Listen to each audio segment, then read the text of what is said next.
Welcome to the GYSB Talks podcast with host Carla Palmer. GYSB Talks, Get Your Sexy Back Talks, is the #1 podcast helping women in midlife elevate physically, mentally, spiritually, financially, and in relationships. I am so happy and oh so grateful that you are here today and every week. Now, let's get into today's topic, shall we? Everyone, and welcome to another episode of GYSB Talks, Get Your Sexy Back Talks. I am your host, Carla Palmer, and today we are joined by Vladimir Riché. We're going to be talking about unlocking his best style. We're going to give you some style insights. And Vladimir, thank you so much for being here with me today. It's my pleasure, Carla. I've been looking forward to this. Me too. So I want to make sure that I introduce you. So Vladimir Sure. is a menswear consultant who is obsessed with all things classic menswear. He helps men boost their self-confidence by always making a great first impression. Now, the That's me. reason why I'm having Vladimir on the show today is because I think it is so important for women to also understand how to put a man together, right, as far as his style. Because there are women who have husbands who that's not their thing, right? And they are often asking us for advice as women. And I think it's important that we're able to give advice that is helpful. And that's why you're here today. So tell Yes, me ma'am. how you got started in this business. So I've always been into my appearance. I think I got that from my parents. Like my mom, very stylish lady. My dad was also into menswear. So it was always in me. I just didn't know that it was in me as far as the menswear part of it. So I was always into street fashion, but you couldn't really pay me to wear a suit. But eventually I got a job where it was client facing. I've always looked younger for my age. Well, not anymore because of all the gray beard now, but back in the days, I've always looked younger. So even when I was 30, I looked like I was 20. So I wanted to look more professional. It was in finance. So when somebody's looking at you, if they think that you look too young, they may think that you don't really know what you're talking about. So it was time to start dressing up. So that's how it started. That's how I got into menswear, got a subscription to GQ magazine, and started getting into it back then. Mm-hmm. Where did the name of your company come from? So my company's name is Chase and Ryder, which is the name of my two sons. I've since had a daughter, but she came about 5 years after my middle son, so we didn't know we were going to have a third one. So now I'm going to have to create a company just for her. But Oh, yeah, but that's where it came from. I love that. Okay, so Yeah. let's get into this conversation. What are some common challenges men face when it comes to them coming to you for guidance? What's a common thing that you hear? Sure. I think one of the biggest problems is men don't really know where to start. So a lot of time they come to me because I like working with beginners, some intermediate also, but I really like working with people that are just starting because I feel like I can really mold them. Because what happens a lot of time, like with me, for example, I went through all the phases. So I went through the phase, like I was saying, I hated to wear a suit. Um, but I did have to get a suit for one of my friend's funerals that passed away. So that was my first suit.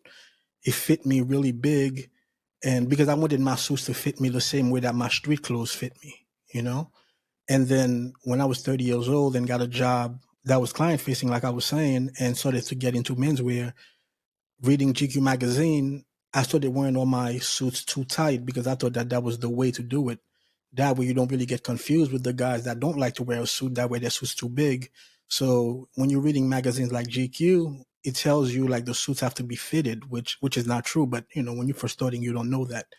So guys come to me. I like working with the ones that don't really have um, a lot of bad habits because when I was reading GQ magazine, I thought I knew everything, you know. So a lot of time people might try to tell me something and I wasn't really listening because I thought I already knew, you know. So those guys I work with them as well because I can show them, hey, I used to look just like you. Here are pictures of me back when I was in your shoes.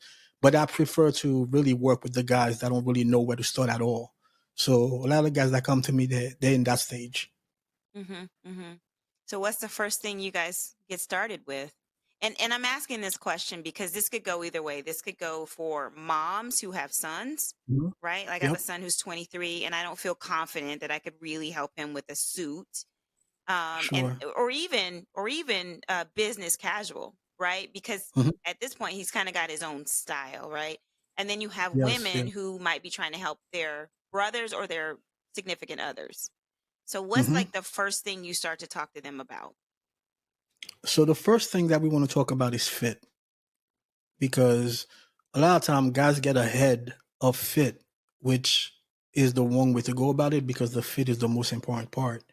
So for example, I used to work in the custom clothing industry, and where guys would come in, they'll pick their fabrics, pick the buttons, pick the color of the lining and all those things, and then I'll measure them to get their suits made. But 90% of those guys, they're usually more concerned with the way the suit is going to look, like what color lining they're going to pick for inside of the suit, what color the buttonholes are going to be, as opposed to the fit of the suit, which is the most important part. So the first thing that I try to establish is the proper fit, because let's say the suit is really nice, it's a really expensive suit. If it doesn't fit you, it's irrelevant. So we always start with fit first. Hmm. And so could you kind of explain the way that it's supposed to fit here on the podcast, or is this something you actually need to measure? No, so it's always better visually, but we can definitely talk about it. What people should be aiming for is comfort. I think a lot of times guys think that they want to look good, but if there's an emergency, they have to run, they can't do it. If their shoes become undone, they can't bend over to tie the shoes because their pants might rip. So you have to be comfortable. So a lot of time I get compliments about the way I look, but the best compliment somebody can pay me is that I look very comfortable in my clothes. That doesn't mean that the clothes is too big. It just look like there's no effort. I'm not straining. I'm not doing anything. The suit just fits that the way it's supposed to. There's nothing pulling anywhere. So you really want to be right in the middle. So as I was saying, guys that don't like to wear a suit, they like to wear their suits too big. Guys that think they know how to dress, they wear their suits too tight. You don't want to be in either of those categories. You want to be right in the middle.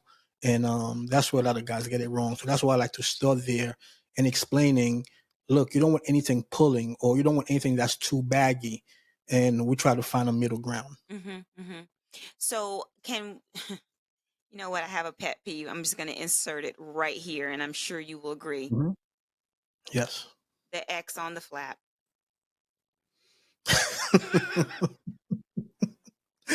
Yeah, unfortunately, it is something that you see a lot. So often. Like I remember I went to my cousin's wedding and her husband had a new suit and he had that on his thing. So I had to approach him on the low just to tell him that now we have to cut the thread out. So that's something that you see. Unfortunately, something else that you see is a lot of times guys have the label of the suit on the sleeve still.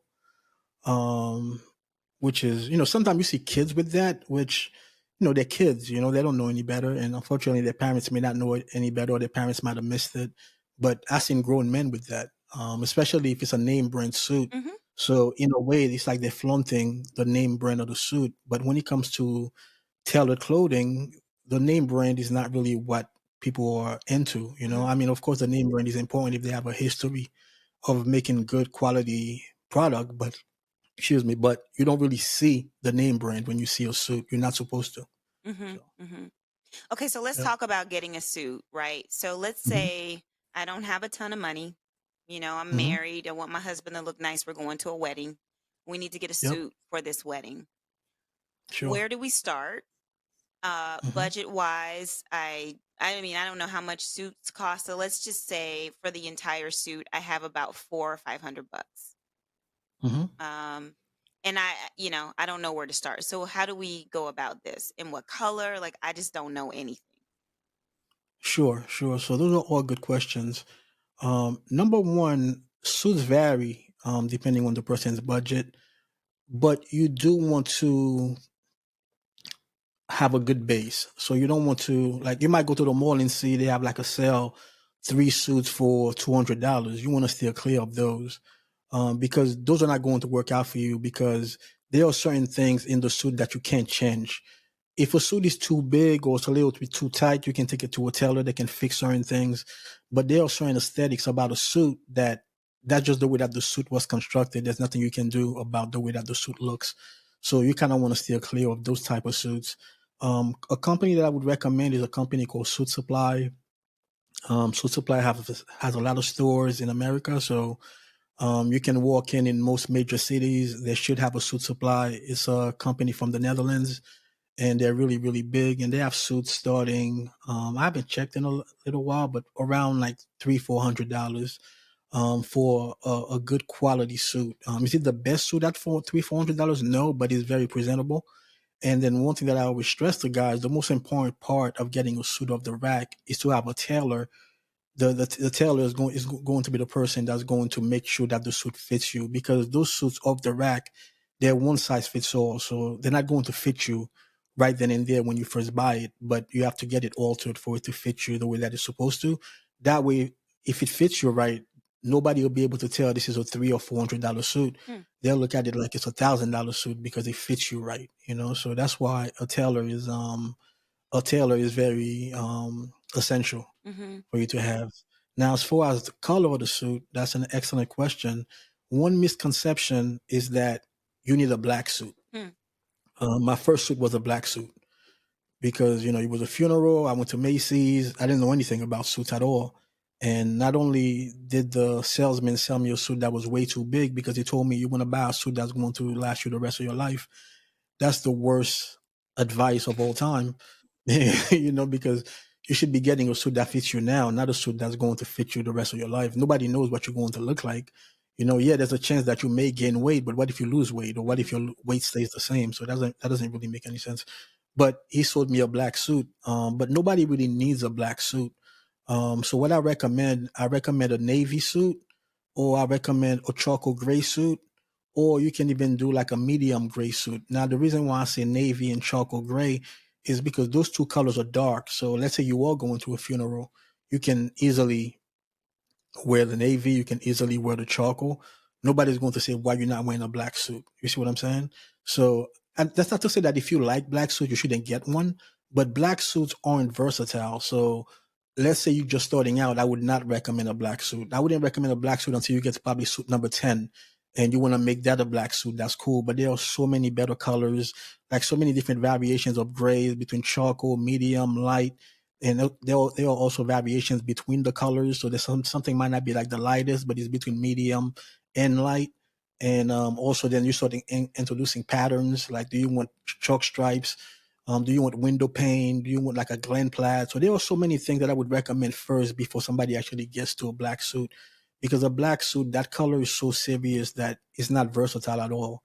But a lot of people think that this is where they need to start. So I would say navy and charcoal is really where you need to start. Mm-hmm. So they need to factor in their budget how much it would cost to add the tailoring to the suit, right? Absolutely, that's a good question. So when I'm talking to guys about their budgets, and they tell me here's the budget that they have for the suit, I always ask them, does that include the tailoring course as well, because you have to fit that in, because there's no way that you're going to be the suit is going to fit you perfectly off the rack. I've only known one guy that I'm friendly with that the suit jackets in his size always fits him perfectly. The trousers he has to get altered, but the jackets always fits him perfectly the off the rack for this one brand, and I'm like always very surprised by that, because that's not a common thing at all. Mm-hmm. Either And the we, sleeves has to be shortened or lengthened, either the sides has to be let out or let in. It's never really going to fit you the way you really want it off the rack. Very, very seldom. mm-hmm. Should the white shirt be the standard for your first suit? Um, White or light blue would be the two colors that you really want to look at when you're starting out. Light blue is more versatile, but white for certain occasions, like a wedding, for example, something somber like a funeral, a very serious meeting, something like that. White is going to be the go-to for that situation. In very few cases, not very few cases, but there are some people that can't really wear white because it washes them out. because of their complexion. So for those people, I would recommend more of an ivory. But light blue goes with everybody though. So Will the light I blue wear go with light the blue. gray? Say that again. Will the light blue go with the gray suits that you were recommending? Yeah, yeah. The light blue goes with everything. So I wear light blue probably 75% of the time. I wear white maybe 10% of the time, and then the other time I either wear like really light pink, or a lot of my shirts are also white and blue stripes. But that's pretty much where I stay. I don't get into the, like you'll see a lot of guys, like if you go to a wedding, you'll notice a lot of guys, for example, they might be wearing a yellow shirt and a tie that has yellow stripes, or a burgundy shirt and a tie that has burgundy stripes. And it's like so elementary. So you don't really want to do all those things. Simplicity is really the name of the game. A lot of times guys think that they have to overdo it. So they might look at a white shirt or a plain light blue shirt and think that this is boring, but it's really the best options. Those are the best options that you can get. So simplicity is really the name of the game when it comes to looking stylish. Hmm. You don't have to overdo it. The blueprint is already there for you, so there's no reason to really go crazy. What about accessorizing? So we're talking about the belt and the shoes and the color of each of those things. And then I Yes. see a lot of people with excessive jewelry, right? They may Hmm. have on like a bunch of bracelets and rings Yes. and, a really gaudy kind of watch. Like, how do we put all Yes. of these things together in a way that is kind of on a beginner level? Got you. Got you. I can see that you've done your research because your questions are absolutely amazing. So thank you for those questions, because those are things that I like to really talk about, because a lot of beginners miss the boat when it comes to accessories. Um, so if you are wearing a belt, personally, I don't wear a belt. I wear suspenders. Suspenders are not supposed to be seen, so therefore nobody really knows I wear suspenders because they don't see it. A lot of people think that suspenders are an accessory that's supposed to be shown. It's not, So suspenders, you don't really have to worry about it really matching. Like the leather part of the suspenders called the kip, you don't really have to worry about that matching your shoes because nobody's really supposed to see it. But if you're wearing a belt, the belt should match your shoes. It doesn't have to be OCD to where it matches it perfectly, but it has to be in the same color family. So if you're wearing dark brown shoes and you have like a medium brown belt, that should still work. Versus wearing a black belt. So I think that your shoes and your belt should match.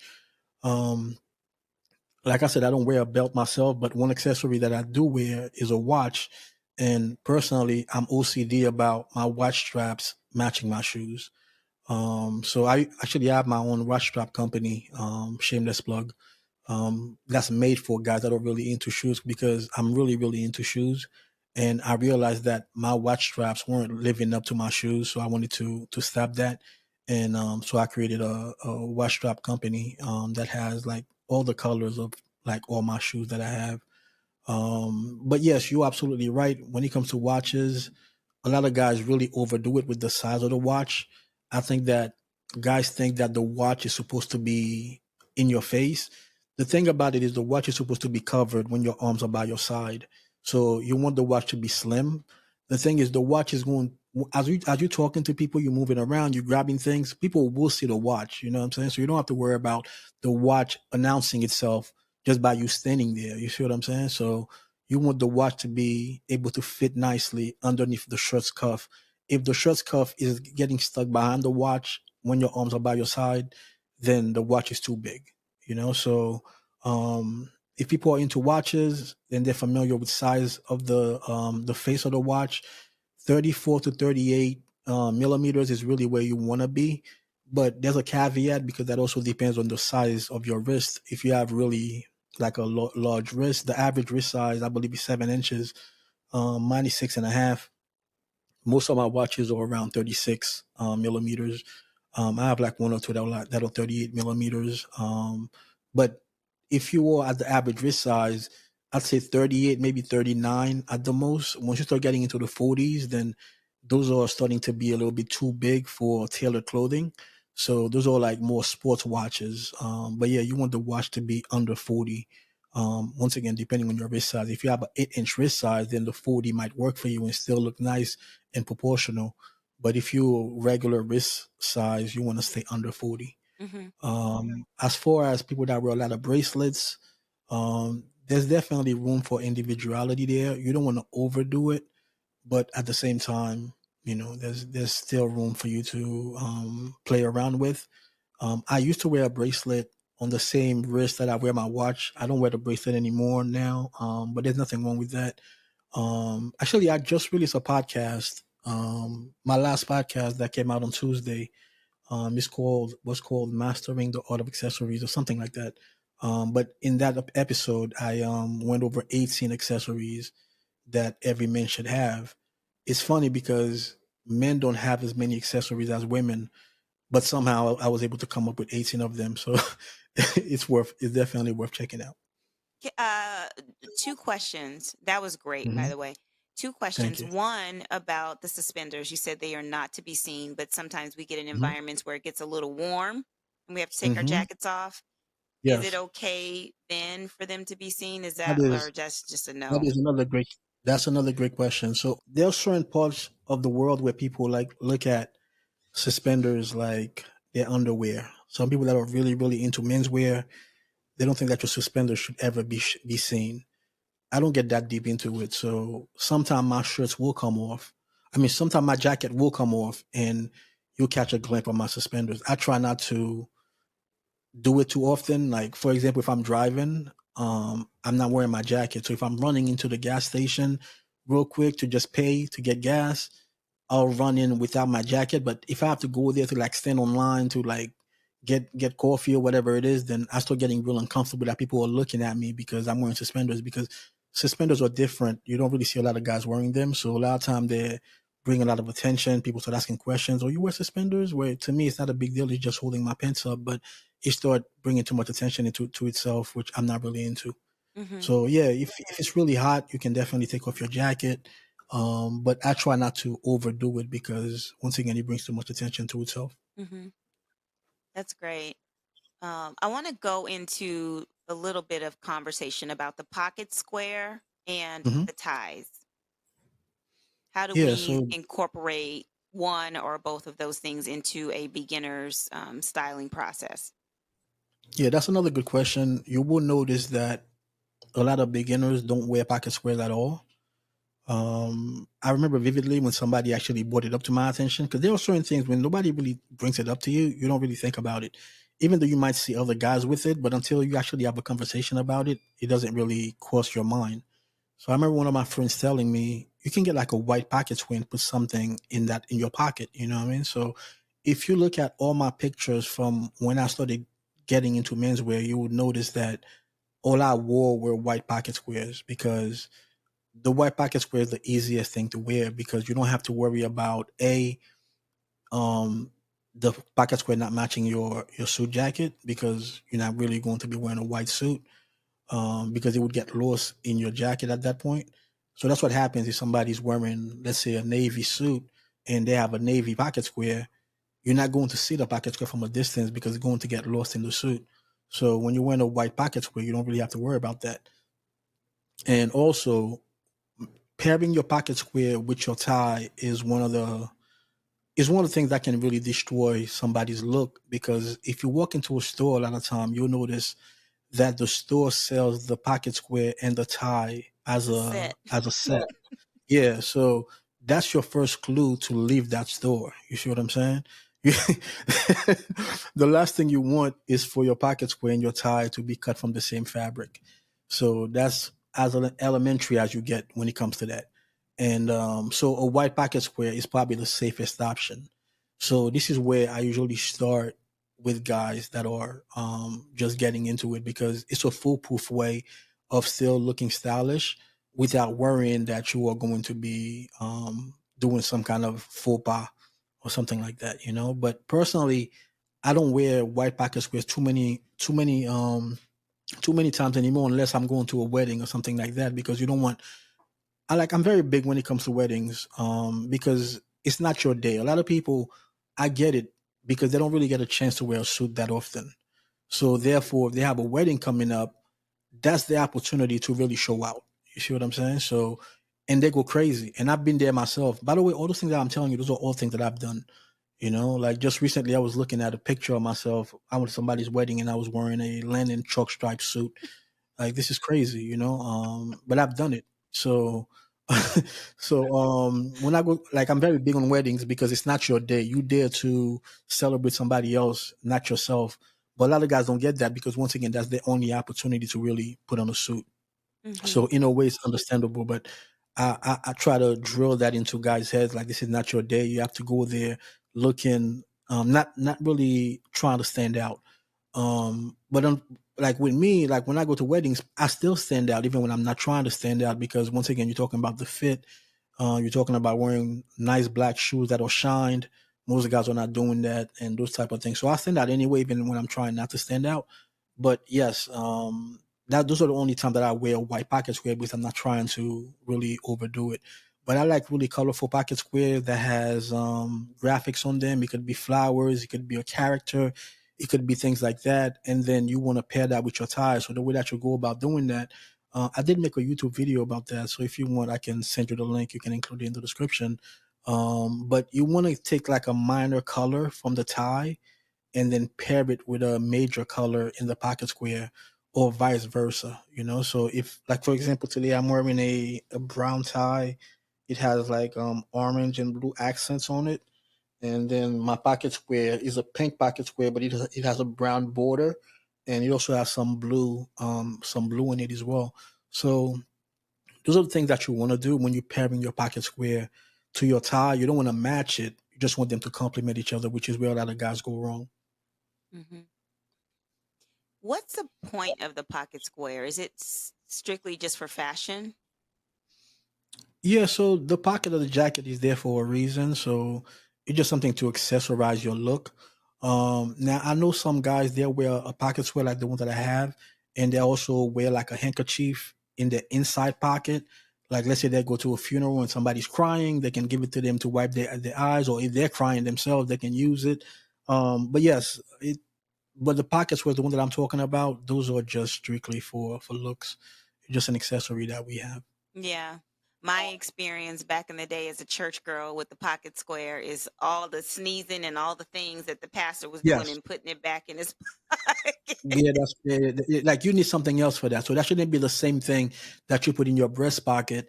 That should be like a handkerchief that you put inside, like in your Listen, inside pocket. Yes, I know what you mean. I've seen it all.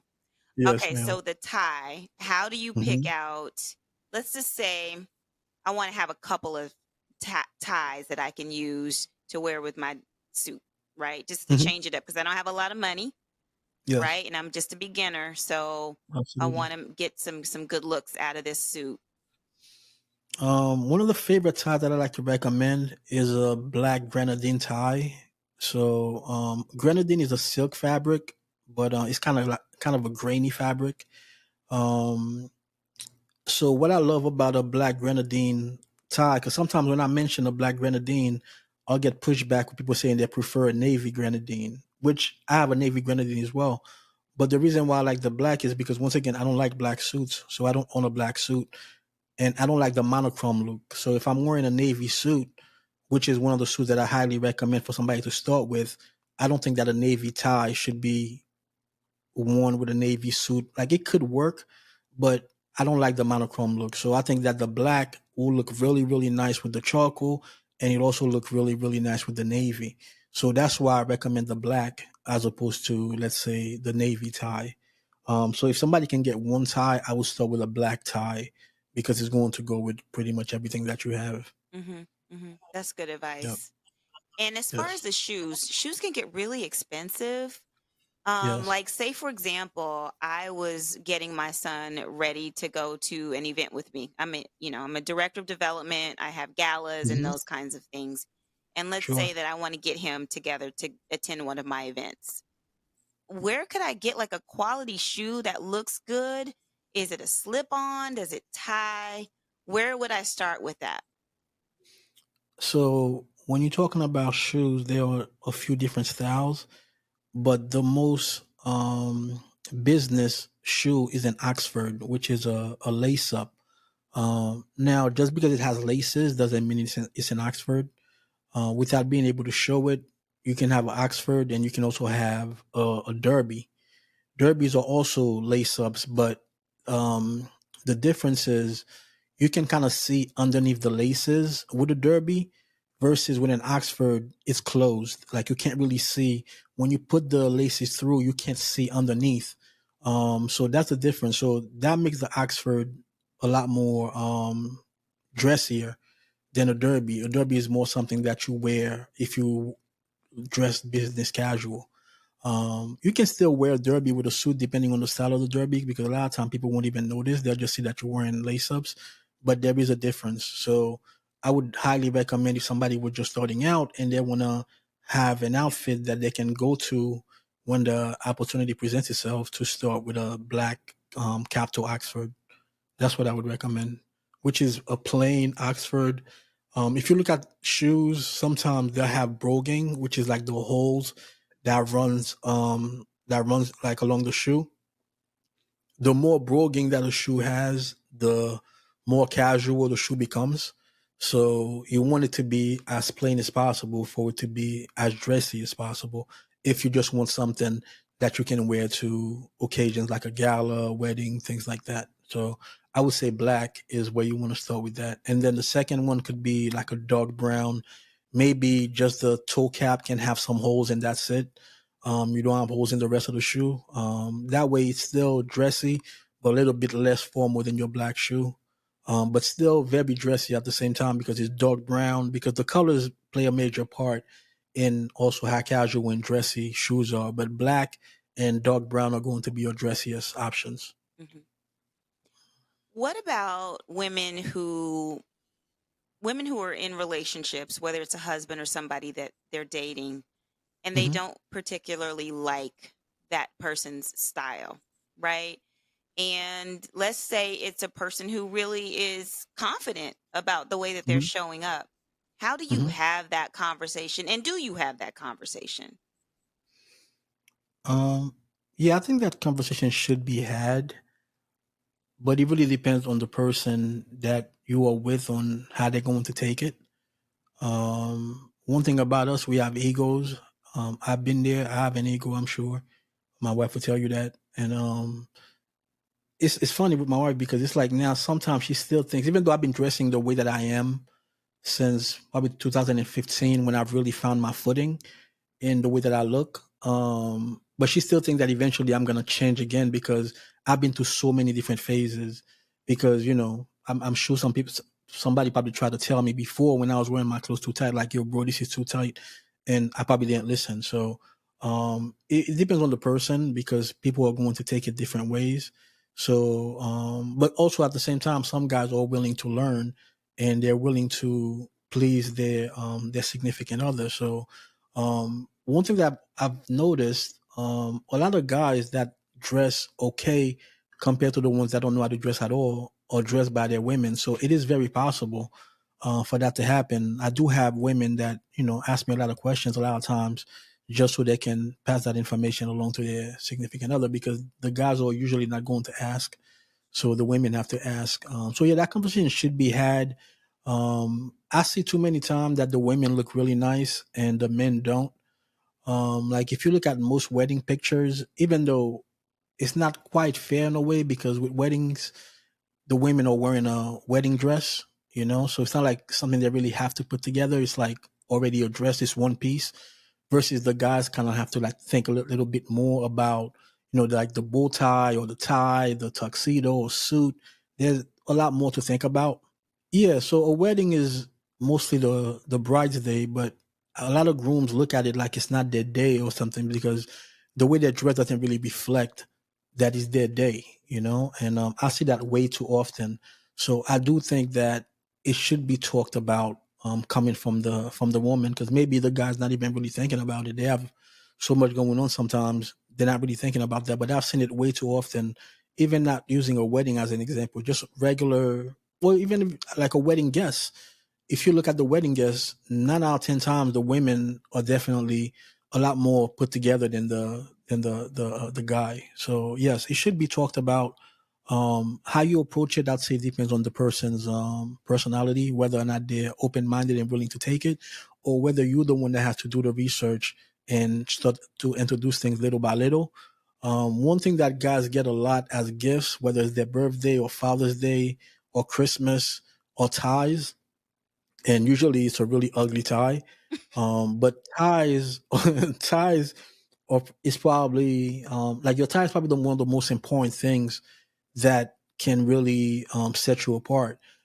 Shoes are very important to me. Like I'm really, really into shoes. Anybody that knows me will tell you like I talk about shoes all the time. If you look at my YouTube channel, most of my content is about shoes, but the tie is one of the most important things because it sits right under your face.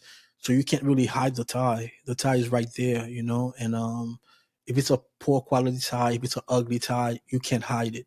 So a lot of people don't think about their ties at all, you know, because they wear ties that they get as gifts. So one way to start introducing a guy to better clothing, I would say, is to get them a really nice tie. Now ties are expensive for just something that goes around your neck. Um, Most of my ties are around 125, 150. You can still find a nice tie less than that, maybe like around 75, something like that. But ties are expensive. So I would say that's a good way to start. So when you do get somebody a nice tie, if they know anything at all or paying attention, they'll notice that the tie is very different than what they're used to. Mm-hmm. So that can be an opportunity for them to explore more, like what else is out there that can match the level of the tie. Because you don't want to be wearing a nice tie and then you're wearing a very raggedy shirt and very ugly suit and shoes. So, but the tie is a good place to start because it's a one size fits all. You don't have to put much thought on what size is he, what size is he going to like or whatever. Just get a really nice tie. Like I said, it can be a plain tie, it could be stripes, and just make sure that it's not a skinny tie because that's one thing that really became popular too.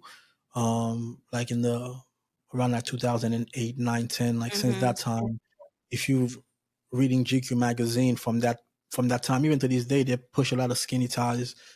So you don't want that. You want something to be around 3.25 inches minimum. My ties are 3.5, but I say 3.25 inches to 3.75 inches is where you want to be with the width. But besides that, there's really not that much to think about. So Mm-hmm. yeah. One thing that you said too, you said something about a dirty shirt. And I think Hmm. when we think about presentation, a polished look means things are clean, that they Yes. are stored properly, including your shoes, your ties. Mhm. And when Yep. you present yourself, no matter how tailored you are, if it's dirty or if it's wrinkled, right, it's going to take away Yes. from your overall look. Yeah. That's so important. It gets overlooked also, unfortunately. But yes, that's very, very important. Make sure that your nails are trimmed and cleaned. Make sure your shirts, like I said, I talk a lot about white shirts and light blue shirts. Like those type of shirts are going to show um, dirt Dingy. a lot easier. Yeah, a lot easier than let's say you're wearing a dark burgundy shirt. So yeah, you do have to make sure that those things are clean. So I like to wear my shirts just once and then wash it. So but I have a lot of shirts, so I can afford to do that versus somebody else might not be able to.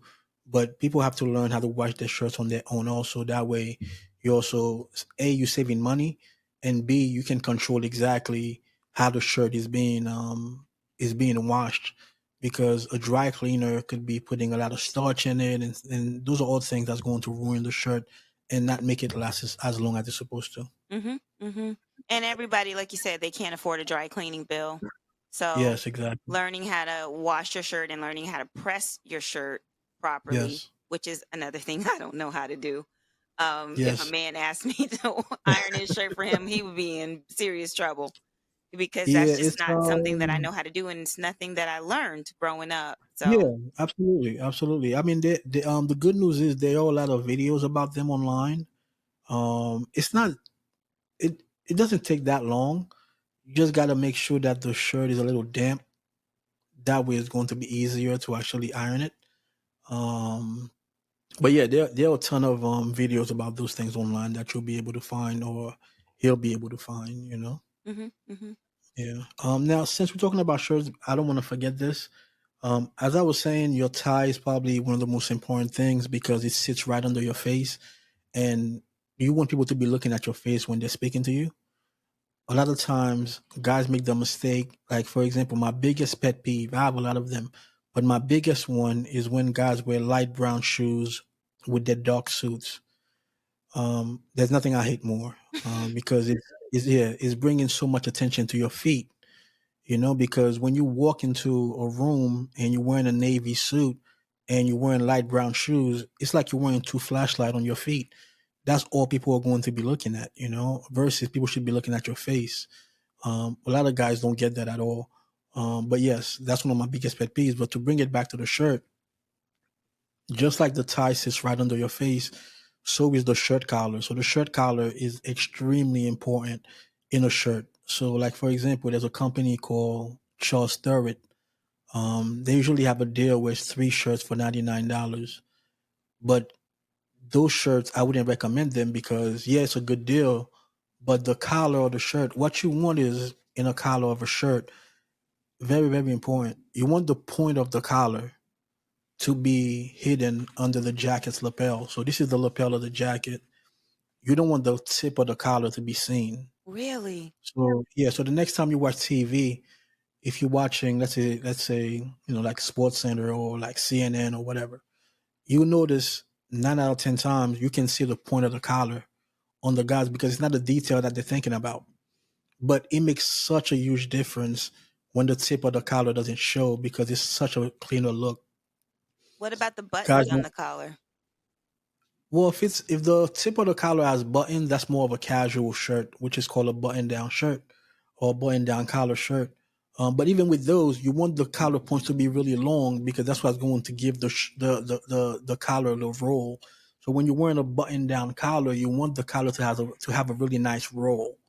But if the tip of the collar is short, you're not going to be able to have that nice roll. So, but when we're talking about a dress shirt, like what I'm wearing right now, which is a spread collar shirt, you'll never see the tip of my collar because the collar points are about 4 inches on mine. But you want them to be at least around 3.5 inches. That way they hide and they fall easily under your jacket's lapel. It's one of those things that automatically sets somebody apart from everybody else. So if you know if I come to a wedding and I'm sitting at a table and there's people that's already sitting there, I don't have to see the rest of your outfit to tell if whether or not you can dress. I can just tell by the collar or the shirt, What? you know. So yeah, so it's one of those things that is very, very important. 99% of guys overlook because nobody ever told them. But now that I'm telling you, you'll never be able to unsee it. That's one of the bad things about what I do is that I can't really enjoy things for what they are. If I'm watching a football game and the guy that's talking about the game, I have to look at what they're wearing because it automatically jumps out at me. I don't want to do it. I just want to be able to listen to what they're saying. But it's you know those things. Once you notice them, you'll never be able to unsee them. So yes, your shirt collar, your tie, those things are extremely important because they're right next to your face, and your face is what you want somebody to be looking at. Oh my goodness. I never would have thought of that. Ever. Yeah, yeah. You Ah, won't be able to unsee it going forward. I promise you. this is such a great conversation. I hope people will, really get a better understanding of men's style when it comes to dressing up. We didn't get too much into the casual, and maybe I'll have you back on and we can talk about some of that. But what Sure, I've sure. seen from you is more dressing up, right? Am I correct? Yeah, Okay. absolutely. Because I think that's where guys get it wrong the most. So I do casual as well. Most of the time, believe it or not, I am dressed casually. Like I go to a lot of my kids' basketball games and things like that, and I don't want to look different than than the rest of the guys. So unless I'm like coming from work or a meeting or something like that, then I'll be dressy. But I try not to overdo it. You know what I mean? Like I wear shorts and a t-shirt and whatever. You know what I mean? So I have no problem with that. But I think when it comes to when guys got to step out, that's when they usually get it wrong. So that's why I really like to teach. Do you wear basketball shorts? No, I don't wear basketball shorts unless I'm playing basketball. Thank But you. yeah, I wear I I do wear shorts, but not basketball shorts. It's interesting this conversation because not that I'm the style dress best dresser in the world, but I feel like I have Hmm. my own style and I own that. And I know when I Yes. don't look my best, right? Hmm. But as a single woman who is, I guess, open to dating, I'm pretty picky about the way men show up, like on dates and like different things that I may see, like on a video that they may have on social media or pictures. Like I look at a lot of things and I'm like, could I bring that person to an event with me? Because I go to so Hmm. many events with lots of wealthy people, and not that all wealthy people can dress, but they Yeah. come, pretty dressed up in the environments that I'm in. And so when I Hmm. look at people, I often think like, gosh, would I want to bring them? Would I want them showing up with me? And Gotcha. if not, after, maybe having a date or two, is this the kind of person who would be able to be open for a chat, right? About Hmm. some shifts that they could think about making in the way that they're showing up in the world, right? Gotcha. It's Yeah, that hard. And I'm in my 50s, so it it's like is. I'm kind of stuck there. It matters to me. Got you. No, if somebody's around that age, even though they may not know how to dress, they should at least embrace the moment and know that they have to look different than how they usually look. And then from that point, you can go into, you can probably do this better or whatever, however you want to word it. Compliment them first, and then go from there. But the like when I was younger, I remember I had a girlfriend that she used to always tell me that she wished I dressed like her sister's boyfriend. But her sister's boyfriend was also my friend, so we still friends now. But I rebelled against that. That made me want to dress the way that I dressed even more. Because like, what do you want me to look like him for? You know what I mean? You like But at the him? same time, exactly. But at the same time, I was 20 years old. So I really feel like until somebody reaches 30, a guy that is, they can pretty much wear whatever. I don't really judge them at all by the way they dress, because one thing that I like to do with guys is show them how I used to look. So therefore, I'm not really in a position to tell somebody that's 22, 23 the way that they should dress. You know what I'm saying? Because you young, you should be able to wear whatever the hell you want. Unless, of course, you're going to an event, you kind of want to look a little bit more presentable. But at the same time, a lot of guys in that age group don't even really own a suit, so they might just be wearing a shirt, a button-up shirt, or something like that to a wedding. Unfortunately, you've seen it.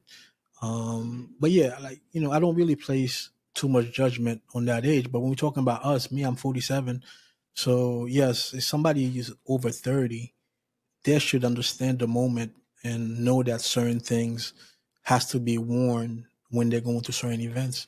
I think it's only right. Yeah. Yeah. I agree. I agree. I Yeah. mean, and it's just like we get kind of set and stuck in our ways. And sometimes those conversations are difficult.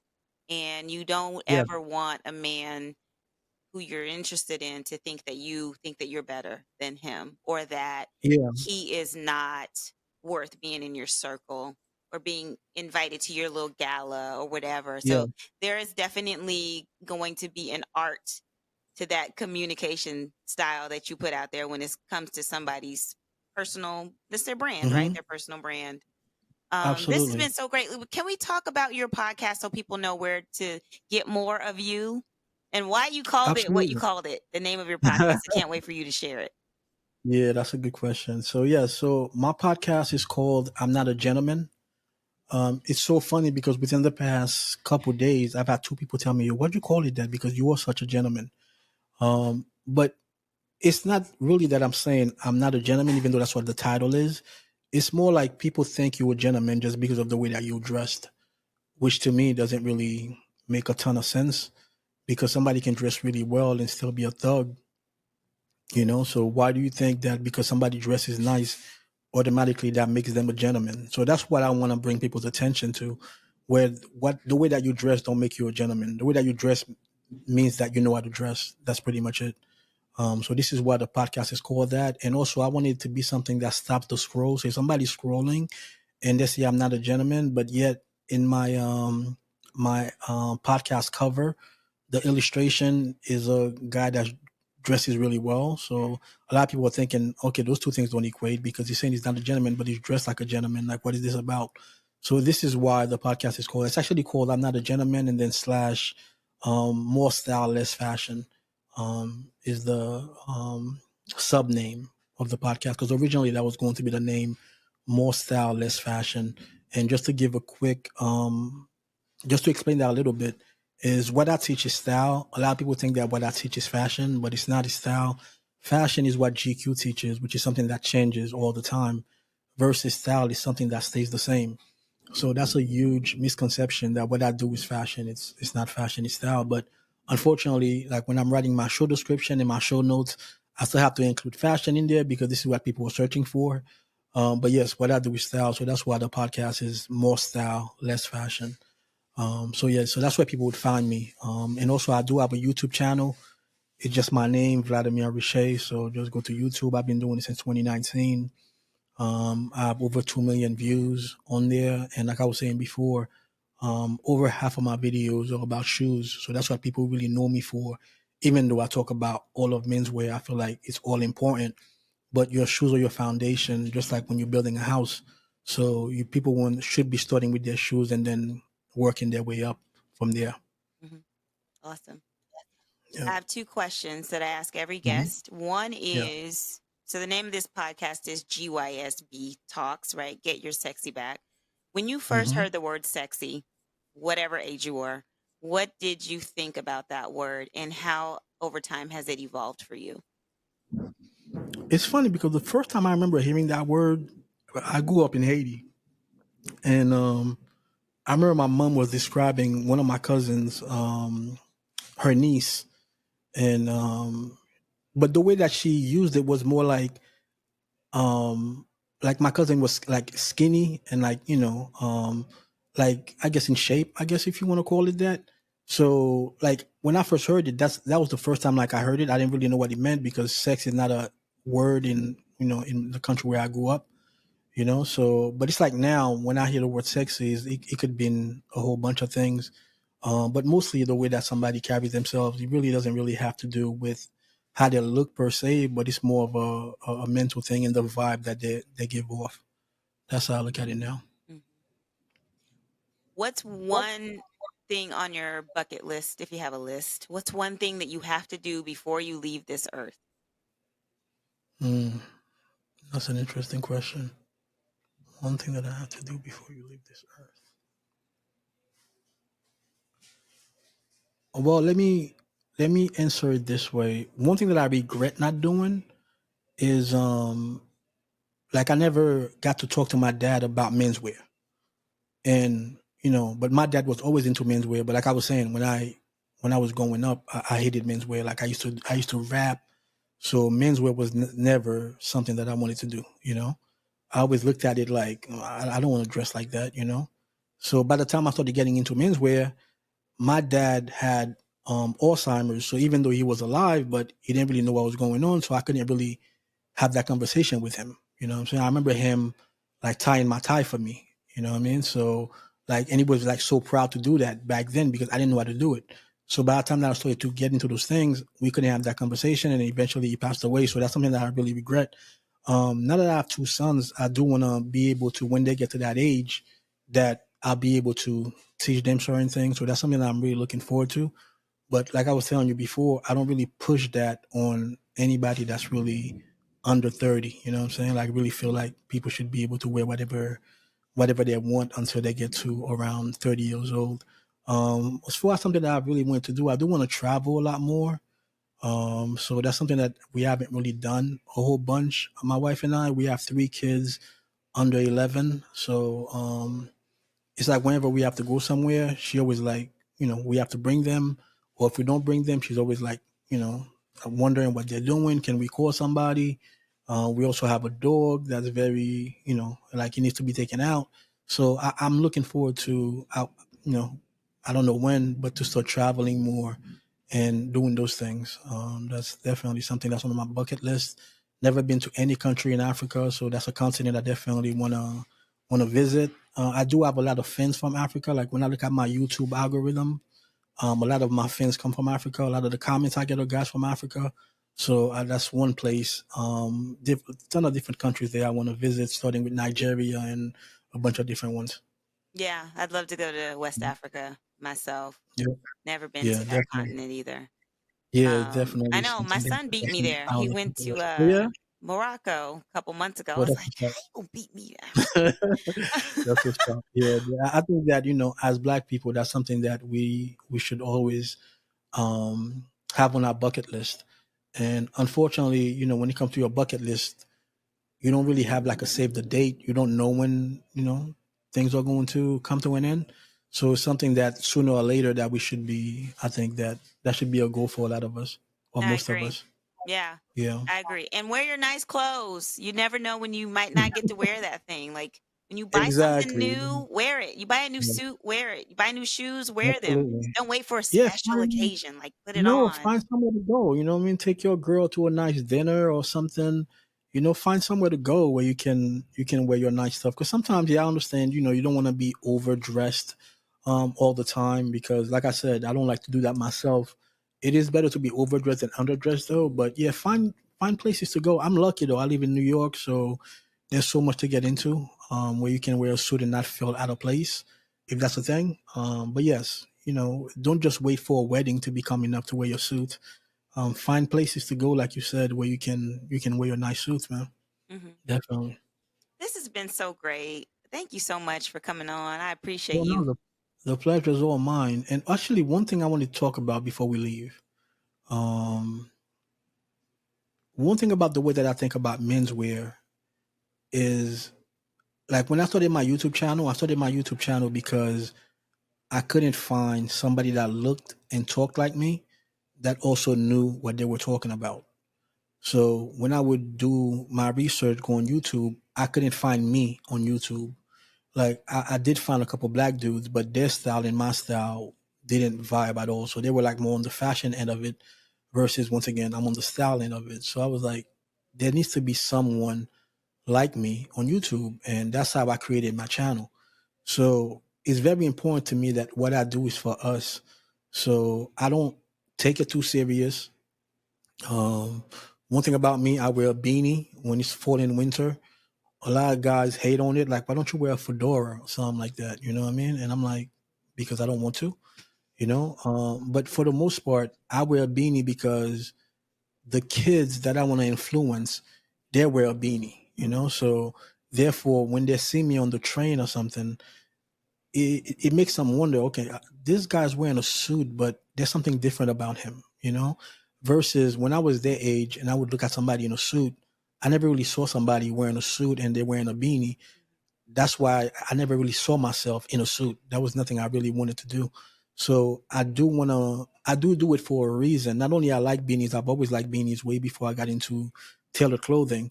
But I don't feel like just because I'm wearing tailored clothing now, I can't wear a beanie.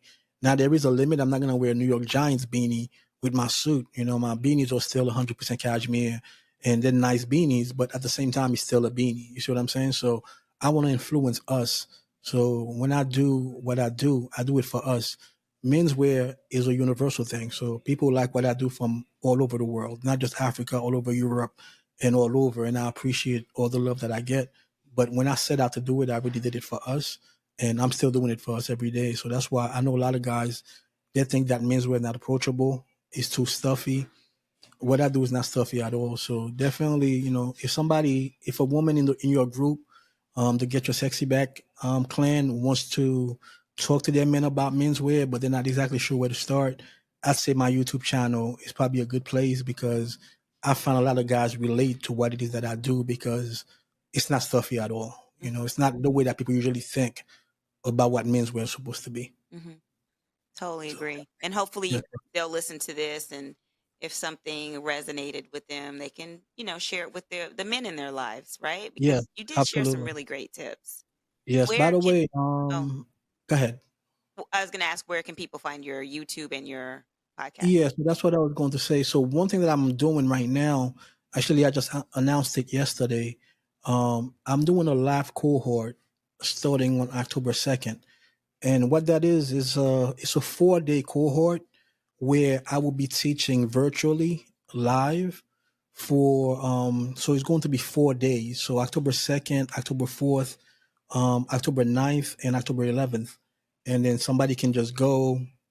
I'll send you the link where they can go, and then they can enroll for the cohort. And after those 4 days, you should be able to have a really good foundation about how your suit is supposed to fit, what suit you should be getting, what tie you should be getting, what shoes you should be getting. We go into a lot more details, and also people can stop me as I'm teaching to ask me any questions.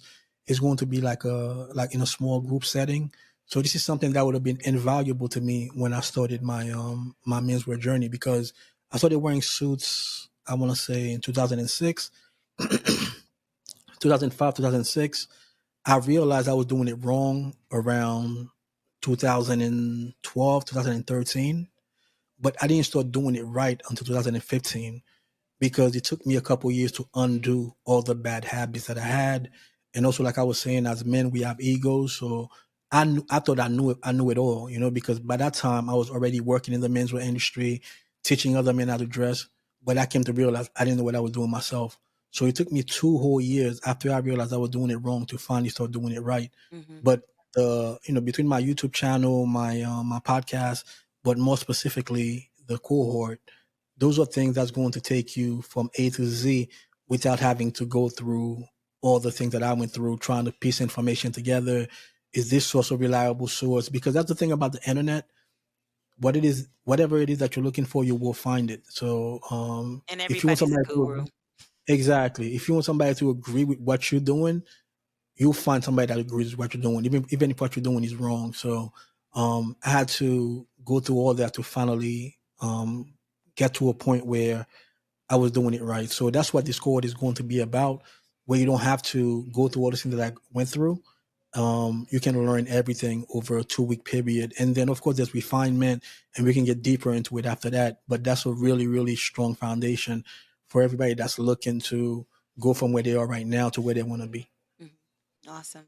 Well, I will Yes, put a ma'am. link to your YouTube and your podcast in the Yes. show notes. And if you want to stay Perfect. connected with GYSB, anybody in the Yes. audience, you can follow the podcast. Please turn on your notifications, hit the follow button.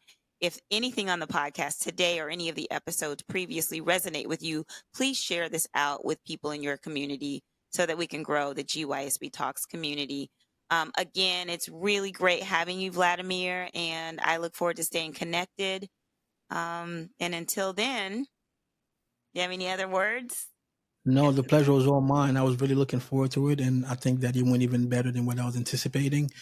And I hope that the GYSB talks family get a really good some good tips from it. So They will. They will. thanks for having me. All right. Take care. Yes, ma'am.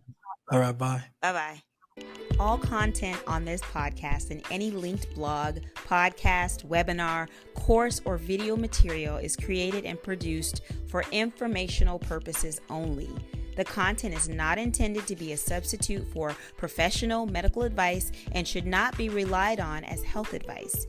The information is general and may not be suitable for your personal circumstances or complete health objectives. Do not use this content as a standalone resource to diagnose, treat, cure, or prevent any disease for therapeutic purposes or as a substitute for the advice of a health professional.